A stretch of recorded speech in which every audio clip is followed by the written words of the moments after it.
ये दोस्तों चावल की फसल है।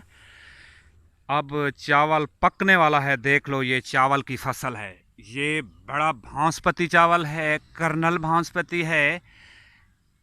ये देख रहे हैं, ये अब पकने वाली फसल है, क्योंकि अब फसल तैयार हो चुकी है चावलों की।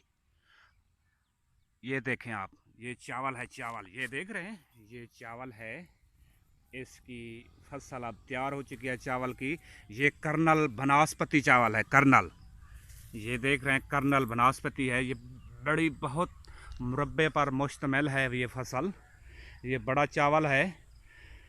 और हमारे चैनल को सब्सक्राइब कीजिए, और मज़ीद भी आपको नई नई वीडियो आपसे शेयर करेंगे।